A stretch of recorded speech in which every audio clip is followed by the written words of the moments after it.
Kada govorimo o pristupačnosti, veoma važno da shvatimo da je pristupačnost nešto što se odnosi na sve ljude, zato što se svi ljudi razlikuju. Mi se svi razlikujemo na razne načine. U tom smislu pristupačnost nije nešto što se odnosi samo na osobe sa invaliditetom, nego na sve ljude.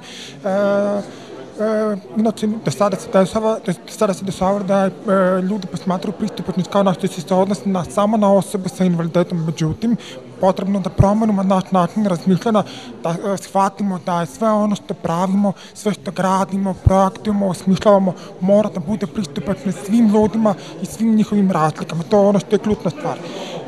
Međutim, kada govorimo o tome kako to zaista postići u praksi, veoma je važno da shvatimo da sve što gradimo, sve što projektujemo, treba da projektujemo tako da zadovoljimo potrebe svih ljudi, a ne samo osoba sa invaliditetom. U tom smislu, na lokalnom nivou važno je da ubedimo donosioce odluka, znači ljude koji na lokalnom nivou donose odluke, oni moraju da shvate da je to bitno za sve. Kada njih ubedimo, moramo da imamo političku odluku da obezbeđujemo pristupačnost na lokalnom nivou. Naravno, u svemu tome jako veliku ulogu imaju nevladine organizacije, organizacije osoba sa invaliditetom i druge javne institucije, javne preduzeća. Znači, mi pristupačnost na lokalnom nivou nećemo postići do onog momenta sve dok svako ne preuzme svoj deo odgovornosti za svoj posao.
Zaštitnik građana je za donosioce odluka u Zaječarskom i Borskom okrugu organizovao sastanak na kome se razgovaralo o položaju i pravima osoba sa invaliditetom i na ovaj način Zaštitnik građana je ponudio saradnju lokalnim samoupravama kako bi što bolje i u najboljem interesu građana organizovali svoj rad i štitili ta prava u vezi sa pristupačnosti javnih institucija i komunikacije osoba sa invaliditetom, u vezi sa njihovim zapošljavanjem i razvijanjem sopstvenih kapaciteta za pružanje podrške za inkluziju, društvenu inkluziju osoba sa invaliditetom.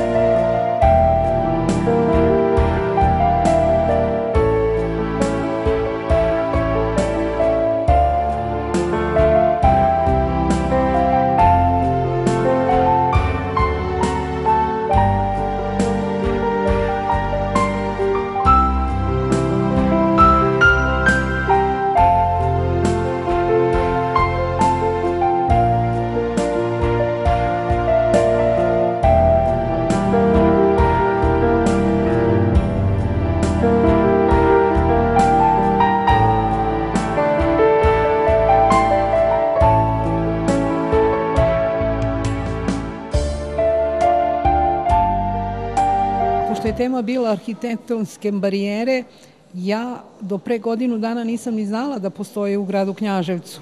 Sa personalnom asistencijom, sa njihovom pomoći, ja sam u stvari uvidela sve te barijere koje postoje u gradu Knjaževcu, a kao odbornik u Skupštini nadam se da ćemo vremenom i da ih otklonimo.